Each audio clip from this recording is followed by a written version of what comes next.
मसीह में प्रिय भाई बहन, आप सबों का हम दिल से आभार व्यक्त करते हैं कि आप लोगों ने अब तक हमें प्रेम दिया है और अपनी प्रार्थनाओं में हमें निरंतर आप स्मरण करते हैं। और हम आपसे यही विनती करना चाहते हैं कि आप निरंतर हमारे परिवार के लिए और हमारी सेवकाई के लिए प्रार्थना करें, ताकि परमेश्वर का वचन और भी ज़्यादा फैले और लोगों तक पहुँचे, ताकि लोग परमेश्वर के प्रेम को जानने पाएं।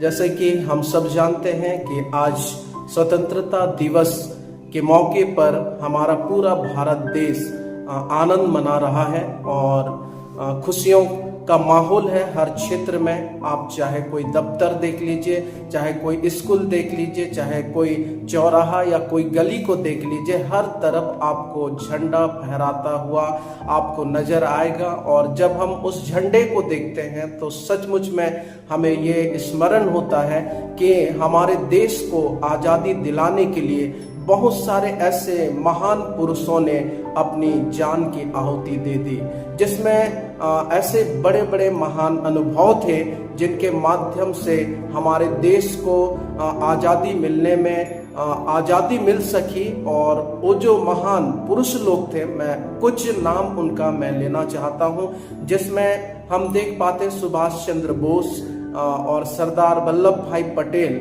रानी लक्ष्मीबाई, महात्मा गांधी, जवाहरलाल नेहरू जैसे बड़े बड़े लोग हुए जिन्होंने देश को आज़ाद करने के लिए अपनी जान की बाजी तक दे दी। और हम आज जिस देश में पाए जाते हैं, आज हमारा देश धर्मनिरपेक्ष देश कहलाता है, जहां पर हम सबको आज़ादी है किसी भी धर्म और किसी भी मजहब को मानने के लिए। और यहाँ हम सब बड़े प्रेम के साथ हमारे भारत देश में रहते हैं। हमारे भारत देश को ऐसा भी कहा गया है कि हमारा भारत देश एक ऐसा बगीचा है जहाँ लाखों करोड़ों की तादाद में फूल हैं और उनके जो खुशबू हैं, जो रंग बिरंगा जो दृश्य है, ये हमारे भारत की शान है।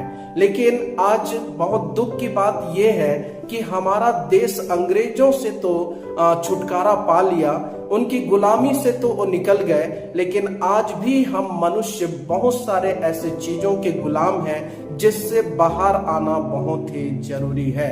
आज हम मनुष्य जाति को बहुत सारे ऐसे रीति विधि हैं, ऐसे बहुत सारे काम हैं जिसको अभी तक हमने अपने जीवन में धारण किया हुआ है, जिसके कारण से मैं और आप स्वतंत्र नहीं हुए हैं। मैं कुछ बातों को आप लोगों के सामने रखना चाहता हूं। आज बहुत सारे हमारे भारत देश में आप देखेंगे कुछ ऐसे भी क्षेत्र हैं जहां पर महिलाओं को आजादी नहीं है, जहां पर स्त्रियों को बहुत ही पाबंदी के साथ रखा जाता है। और हम कहते हैं कि हमारा देश आजाद हो चुका है, स्वतंत्र हो चुका है, लेकिन आज भी बहुत सारे ऐसे गांव, कस्बे और हमारे राज्य हैं जहां पर आजादी अभी तक नहीं मिल पाई है। तो ये जो परंपराएं हैं, जो रीति विधियां हैं, इनसे हमको आजादी पाने की बहुत ही आवश्यकता है। और जिस दिन हम इन चीजों से आजादी पा जाएंगे, सचमुच में हम एक नए स्वतंत्रता की ओर आगे बढ़ेंगे।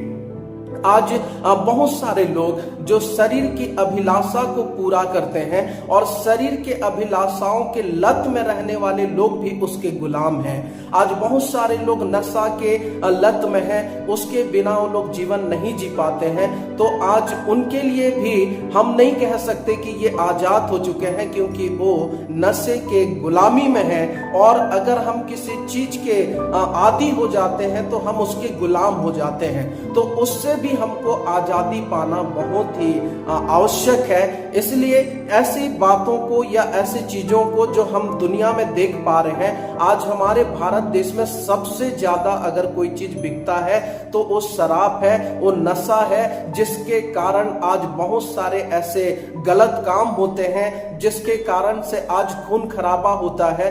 तो हम नहीं कह सकते कि हमारा भारत देश आजाद हो चुका है। जरूर हमारे भारत देश को आजादी दिलाने के लिए बहुत सारे लोगों ने अपनी जान गंवाई, लेकिन आज हमारे देश के लोग जो अपनी ही परंपराओं के अनुसार जीवन को व्यतीत कर रहे हैं, आज नशे में अपना जीवन को व्यतीत कर रहे हैं, आज जात और पात को लेकर के जो लड़ाई हो रही है, ये सारी बातें इस बात की ओर इंगित करती है कि हम आज भी गुलामी में अपना जीवन को जी रहे हैं, आज भी हम स्वतंत्र नहीं हुए हैं। हम किसी छोटे जात के व्यक्ति से मिलते हैं तो हम उसे छूना पसंद नहीं करते, हम उसके घर में जाना पसंद नहीं करते, लेकिन वही छोटे जात का एक व्यक्ति अगर पैसा पकड़ा हुआ होता है, नोट पकड़ा हुआ होता है, तो आपको पता है वही नोट मंदिरों में जाता है, मस्जिदों में जाता है, क्रिश्चियनों के चर्च भवन में जाता है, वो हर जगह जाता है, लेकिन उस पैसे को लोग क्यों छुआछूत नहीं मानते, उसको क्यों ऊंच नीच नहीं मानते। लेकिन आज हमारे सोच और विचारों को बदलने की आवश्यकता है। कोई छोटा या बड़ा नहीं होता, परमेश्वर ने सबको बराबर, सबको एक समान बनाया है और नर और नारी करके उसने हमें सृजा है। तो आज मैं आपको बताना चाहता हूं कि अगर सच्ची स्वतंत्रता पाना है तो हमको परमेश्वर के वचन को देखना पड़ेगा। और परमेश्वर के वचन में जब 2 कुरिन्थियों 3 उसका 17 वचन को पढ़ेंगे तो वहां पर लिखा है, जहां परमेश्वर की आत्मा है वहां स्वतंत्रता है। जब मैं और आप परमेश्वर की उपस्थिति में आएंगे तब हम सच्ची स्वतंत्रता को अपने जीवन में महसूस करेंगे। जब आप यूहन्ना रचित सुसमाचार उसके 8 अध्याय उसके 32 वचन को पढ़ेंगे तो वहां पर प्रभु का वचन कहता है कि तुम सत्य को जानोगे और सत्य तुम्हें स्वतंत्र करेगा। जब तक मैं और आप सत्य को नहीं जानेंगे, क्योंकि यूहन्ना उसका 14 उसके 6 पद में लिखा है, मार्ग सत्य और जीवन मैं हूं, बिना मेरे द्वारा कोई पिता के पास नहीं पहुंच सकता।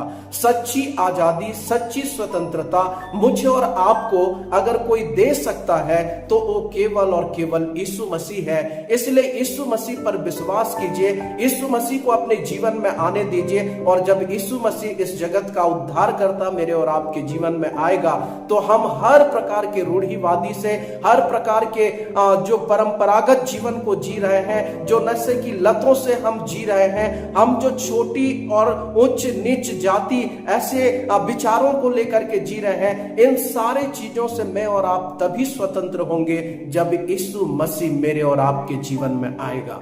तो आज जरूर अपने जीवन में विचार करें कि क्या आप सचमुच में स्वतंत्र हैं या आप अभी भी ऐसे कई चीजों में आप दबे हुए हैं, उसके गुलाम हैं। तो आज अपने आप को प्रभु के हाथों में समर्पित कर दें, प्रभु आपको सच्ची स्वतंत्रता देगा। परमेश्वर इन वचनों के द्वारा हम सबों को आशीष दे। God bless you all.